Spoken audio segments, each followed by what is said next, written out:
Life and Earth are two closely intertwined realities that have mutually influenced each other for billions of years.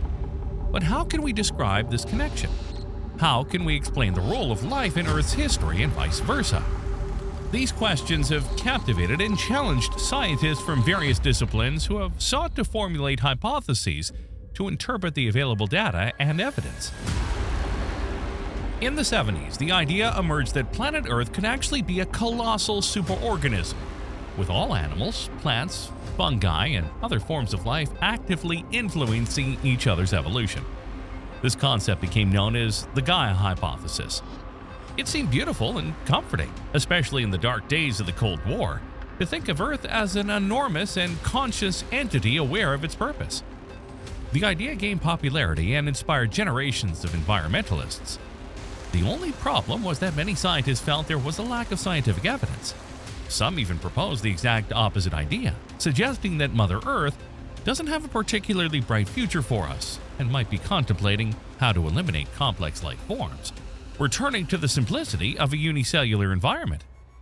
This is the Medea Hypothesis, an opposing and contrasting view that offers a different way of conceiving the relationship between life and Earth. So, in this captivating, melancholic video, we'll explore the origins, characteristics, and implications of these two theories. In the finale, we'll conclude with an analysis of how these hypotheses have been received in the scientific community and discuss the future prospects for research in this field. What do you say? Shall we proceed? In 2009, however, came a big surprise. While everyone was still trying to refine Gaia and take advantage of the otherwise unproven theory's rather new age drift, Peter Douglas Ward emerged seemingly out of nowhere. Ward, a paleontologist and professor at the University of Washington in the departments of geology, biology, and astronomy, published a book that year presenting ideas almost entirely contrary to those supported by Gaia. Ward was an expert in mass extinctions, particularly studying the Permian extinction, the largest and most devastating in Earth's history, causing the disappearance of over 90% of living species. This extinction event, colloquially called the Great Dying, seems to have been caused by an imbalance of excess carbon dioxide in the atmosphere. There were other mass extinction events, such as the methane poisoning 3.5 billion years ago, the 2.45 billion-year-old oxygen catastrophe, the two phases known as Snowball Earth, and 5 distinct anoxic events caused by increased hydrogen sulfide. Ward saw these mass extinction episodes as evidence that the entire Earth's ecosystem went out of balance. He hypothesized that in a more or less distant future, the atmosphere would lose all its carbon dioxide once tectonic and volcanic activity on Earth ceased. Consequently, less and less carbon dioxide would be released into the atmosphere, condemning the planet to the inevitable extinction of all photosynthetic life forms. Ward then questioned how life could cause such a catastrophic event, repeating itself several times through its evolution. His answer was that life was not just a collection of isolated organisms, but an integrated and complex system, acting as a single living organism capable of altering the planet's environmental conditions. The book was titled The Medea Hypothesis. Is life on Earth ultimately self-destructive? And Ward coined the term Medea Hypothesis in opposition to Gaia to describe the ways in which complex life ultimately does not bring balance and love to Earth, but continues to attempt its own extinction. The name refers to the mythical Medea, the sorceress who kills her own children to avenge her husband Jason, who had abandoned her. In this case, Medea represents Earth, and her children represent multicellular life that evolved about 1.5 billion years ago. According to the Medea Hypothesis, multicellular life is a temporary and anomalous deviation from Earth's normal state, which is dominated by microorganisms such as bacteria and archaea. These simple life forms are much harder, resistant, and adaptable than complex life, and can survive in extreme conditions such as high temperatures, pressures, salinities, acidity, etc. Multicellular life, on the other hand, is much more fragile, dependent, and vulnerable, requiring stable and favorable environmental conditions, such as a certain amount of light, heat, water, oxygen, etc. In support of his claims, Ward argues that multicellular life throughout its history has caused or contributed to various mass extinctions, drastically reducing Earth's biodiversity and biomass. These extinctions have been triggered by environmental changes induced by biological activities, such as the production or consumption of atmospheric gases, modification of the carbon cycle, generation of toxic substances, etc. These changes have led to situations of imbalance, stress, or crises, endangering the survival of complex life and favoring the return to elementary life forms. In this sense, according to Ward, multicellular life would be a negative and destructive force that undermines the habitability conditions of the planet, continually tending to eliminate itself. According to Ward's thinking, the superorganism encompassing every form of organic and inorganic existence would be more akin to the myth of Medea than of Gaia. Instead of a benevolent goddess, we would be in the hands of a stepmother nature that, like the eponymous protagonist of the Greek tragedy, kills her own children. The idea was met with interest and curiosity by some scientists, but also with skepticism and hostility from others who considered it a form of catastrophism or pessimism, incompatible with the scientific method and the principles of evolutionary biology. Among the most frequent criticisms were those accusing Ward of attributing purpose or intentionality to life, which could not be demonstrated or measured, and contradicted the concept of natural selection based on randomness and cooperation. Additionally, some questioned the validity of the evidence and examples provided by Ward to support his hypothesis, often based on debatable interpretations or forced analogies, but lacking rigor. Ward, however, did not give up and continued to develop and defend his hypothesis, aiming to make it more scientific and acceptable. To achieve this, he collaborated with other scientists, including geologist David Grinspoon, who had studied planetary evolution and habitability conditions. Grinspoon contributed to strengthening the Medea hypothesis by providing concrete and documented examples of how microorganisms could alter the environment and how these changes were detrimental to life. For instance, Grinspoon demonstrated how sulfur-reducing prokaryotes were responsible for the production of hydrogen sulfide, a toxic gas that had caused various mass extinctions, including the Permian extinction. Moreover, Grinspoon distanced himself from Ward, considering him too influenced by catastrophism, and proposed a more moderate and less anthropocentric version of the Medea hypothesis, attributing to life not a purpose or intentionality, but only a capacity to interact with its constituent elements. The theory is challenging, controversial, and ambitious. On one hand, it strives to encompass diverse disciplines, and on the other, it seeks factual evidence in epochs so remote that everything, despite the immortal evidence offered by rocks, becomes entangled in the territory of doubt. However, it remains a hypothesis, precisely. How should we interpret the fact that these suicide attempts remain just that, never reaching the fateful 100%, thereby declaring a return to a terrestrial life dominated by microbes? Is it a flaw in the theory? Perhaps, or the intervention of a counteracting force? In Ward's hypothesis, there is no trace of this objection, and from the lack of answers emerges a paradox. Life propagates precisely because it harbors suicidal tendencies, yet through its repeated attempts at self-annihilation, it inadvertently promotes biodiversity. In summary, according to Ward, the number of animal and plant species peaked in the Cambrian, 500 million years ago, and has since continued to decrease along with the percentage of carbon dioxide in the atmosphere. This is despite the current upward trend caused by human use of fossil fuels. Ward expects this trend to lead to the disappearance of most plant life, followed by the oxygen deficiency of animals, long before changes in the sun condemn life on Earth forever. In other words, life processes themselves will eventually destroy life. Ward is also pessimistic about our chances of terraforming and colonizing other worlds in this or other solar systems. The best hope for our species is to minimize its impact on the planet and adopt a low profile integrated with our intelligence. We must change the natural world benevolently and deliberately. Only engineering will save us now, he concludes. It's time to roll up our sleeves, pull out the slide rules, encourage the experts, and get to work. All of us.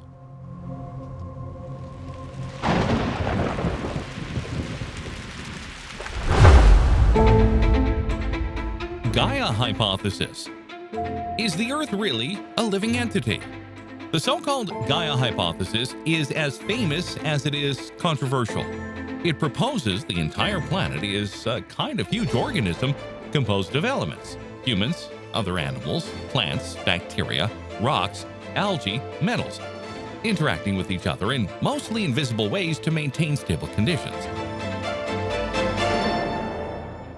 It was proposed by James Lovelock in the 1970s and quickly gained the limelight, scientific and otherwise.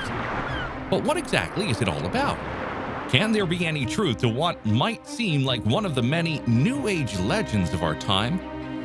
What is more, we asked this question just a few months after the passing of its originator last July at the incredible age of 103. One of the many impediments to fully accept of the threat of global warming is the stubborn notion that humans are not powerful enough to influence the climate of the entire planet.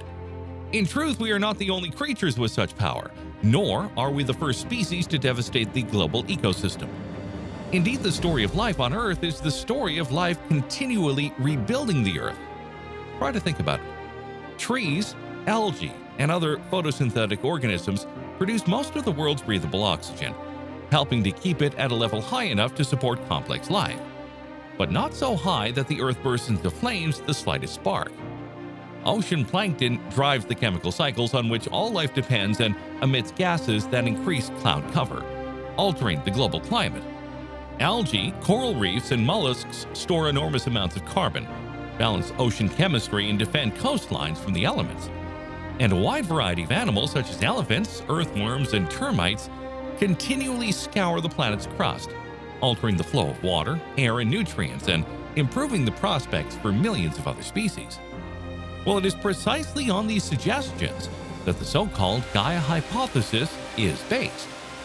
Conceived by British chemist James Lovelock in the early 1970s, and later developed with American biologist Lynn Margulis, the Gaia Hypothesis, named after the ancient Greeks after the goddess who represented the Earth, proposes that all the living and non-living elements of the Earth are parts and partners of a great living being that in its entirety has the power to maintain our planet as a suitable and comfortable habitat for life. Although this bold idea has found an enthusiastic reception among the general public from the start, many scientists have instead criticized and ridiculed it. I would rather the Gaia Hypothesis be confined to its natural habitat of station book stands than to polluting works of serious study, wrote evolutionary biologist Graham Bell in 1987. Microbiologist John Postgate was particularly vehement. Gaia, the great Earth Mother, the planetary organism. Am I the only biologist who suffers from a feeling of unreality when the media once again invites me to take these silly conjectures seriously? Over time, however, the scientific establishment's opposition to Gaia has diminished. In his early writings, Lovelock had perhaps gone a little too far, thereby encouraging the misperception that the living Earth expressed its own will, which is obviously not easy to accept. But these exaggerations aside, the essence of his hypothesis, the idea that life transforms and in many cases regulates the planet's transformations, has proven persistent and profoundly true philosophically. We and all living creatures are not only inhabitants of the Earth, we are the Earth. We are a consequence of its physical structure and an engine of its global cycles. And although some scientists continue to keep away from Gaia, these truths have somehow become part of official science as well.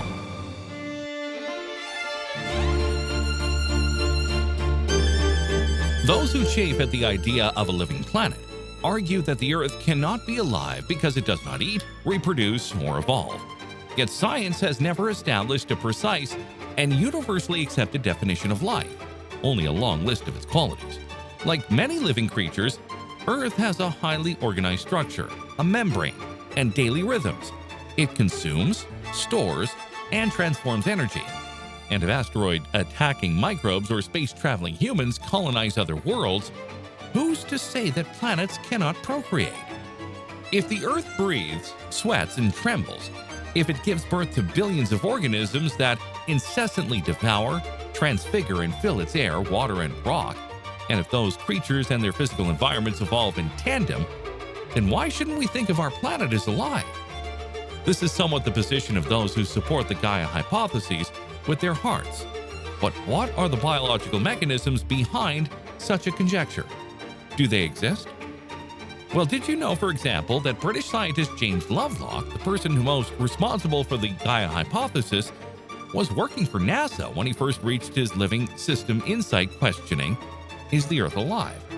Surprisingly, though, at the time, he was creating tests to detect life on Mars. At that time, it was 1965. NASA was planning to send automated missions to the Moon, Mars, and Venus. And one of the goals was to test first whether those environments could harbor living organisms of some kind. Therefore, it was necessary to have a method to find out, starting with the examination of a few elements, in the very small part that could be explored from Earth. Lovelock had taken the approach that, rather than have probes take minute soil tests on the red planet, using what he described as glorified flea detectors, scientists should look at the Mars atmosphere to see if it has any concentrations of gases that could exist only if they were maintained by living organisms. To test that idea, Lovelock looked at the atmosphere of our own planet. Sure enough, Earth's air contains large quantities of highly reactive gases, such as oxygen and methane, that naturally break down into other compounds. If chemical thermodynamics alone mattered, he wrote, almost all the oxygen and most of the nitrogen in the atmosphere ought to have ended up in the sea combined as nitrate iron. The simple discovery later developed into one of Lovelock's original arguments for Gaia. Something is maintaining numerous reactive gases in our atmosphere in an equilibrium steady state. Mars, by the way, flunked the active atmosphere test. The second, and even more compelling argument, was that over the millennia, the Earth has somehow regulated its own temperature. When life began on our planet 4 billion years ago, the sun was 30% cooler than it is today. Yet from then until now, the temperature of the Earth's surface has remained within the critical life-supporting range of 15 degrees to 30 degrees Celsius. The level of CO has dropped 100-fold in those 4 billion years, reducing the greenhouse heat-holding effect of the atmosphere even while the sun was radiating more heat. The result? The Earth has kept itself at a constant temperature, just as our own bodies do. Temperature and a reactive atmosphere are just two of the factors kept in balance by the Earth. One must also notice that if, as Lovelock states, humidity or salinity or acidity or any of one of a number of other variables has strayed outside a narrow range of values for any length of time, life would have been annihilated. The interactive mechanisms that accomplish this self-regulation are too complex for current science to quantify. So Lovelock often uses a simplified model of an imaginary daisy world to suggest how the system might work. Suppose there was a planet that supported only two plant species, white daisies and black daisies. Since the white ones reflect more heat than black ones, they would fare better when the planet was unusually hot. The reverse would also be true. Black daisies, being better heat absorbers, could survive better during cool periods. But what would happen if Daisy World was cool for an extended time? Black daisies would take over more and more of the land surface, increasing the absorption capacity of the planet and thereby warming it up. In time, the temperature would rise to the best range for white daisies. Those would spread, and the black ones would largely die. But that event would increase the heat reflectiveness of the planet, thus eventually cooling its surface. By such means, the black and white daisies would balance each other and keep the planet's temperature from ever getting too hot or too cold to support plant life. On a much more complex level, the organisms on our own planet must work together to stabilize the Earth. The Gaia Hypothesis sees the Earth as a self-regulating system, able to maintain the climate, the atmosphere, the soil, and the ocean composition at a fixed rate that's favorable for life.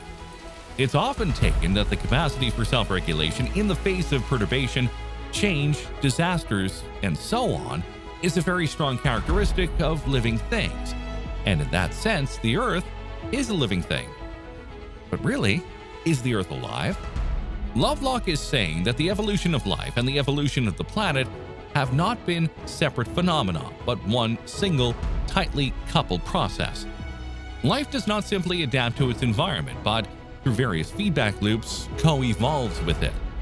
This unifying whole systems view is beginning to gain ground with scientists, and the fascinating search for Gaia's mechanisms is already leading to new areas of exploration. Biologist Lynn Margulis, who worked closely with Lovelock on the original hypothesis, now studies the roles that hardy microorganisms may play in regulating the atmosphere. She's found 200 or so mostly dormant microorganisms in tiny culture samples, each ready under the right conditions to perform its function and give off its particular gaseous emission, depending on surrounding conditions. Atmospheric scientist Pat Zimmerman examined the intestinal bacteria of termites as a source of atmospheric methane, and learned that since there are about 700 kilograms of termites per human being on Earth, and since the wood nibblers go through the equivalent of 1/3 of the new plant carbon created every year, they may produce half of the methane in the atmosphere. But Lovelock's words have at times suggested that the planet's totality of life is deliberately working to better its condition and increase itself. Adding such an aspect of purposefulness, even consciousness, to Gaia grates on most otherwise sympathetic scientists. Any hints that the whole system may indeed be alive are taboo to them. That's talking religion. And we should never forget that science and spirit are different realms. They are not in conflict, but there's no interface between the two. There's no foresight or planning involved on the part of life in regulating the planet. It's just kind of automatic process. Life regulates the stability of the atmosphere so that it can survive. This is not an intentional directive, but is the result of millions of years of interactions between life and Earth's atmosphere. One cannot be seen without the other. Life and the Earth, says Lovelock, are one. That hasn't stopped many non-scientists from drawing their own conclusions about the implications of the Gaia hypothesis. While the scientific community credits Gaia with providing ecologists and climatologists with a new key to the study of the planet, linking things previously considered distant, such as human activities and ecosystems, it was and remains problematic both as a theory and as a hypothesis. Impossible to put to the test for critics, Gaia has always been an idea at odds with proven theories and paradigms, such as, for example, Darwinian evolution, which ill fits with the thought of an entire planet somehow managing to cooperate for the good of all. Biochemical cycles do exist, as does the ability of ecosystems to resist change. But that's not why we should infer that the planet is purpose-driven. Over the years, Stephen Jay Gould and other evolutionary heavyweights have challenged Gaia on this very ground. Outside the Academy, Gaia is now instead a very strong, very pop entity. Its message is so penetrating and ecumenical that, watered down and often skewed, it has come to influence cult science fiction novels and movie blockbusters like Avatar, Zen musings and popular essays, school curricula, and documentaries. It is a grand vision, once again ousting human beings from the center of the universe. We live in a complex, synergistic, self-regulating system, perfect for conveying a certain kind of environmentalism. So what can we say? Most likely, we also need an emotional component to trigger our scientific speculations. A fideistic and motivational drive that can open a door in our minds, even if with the wrong key.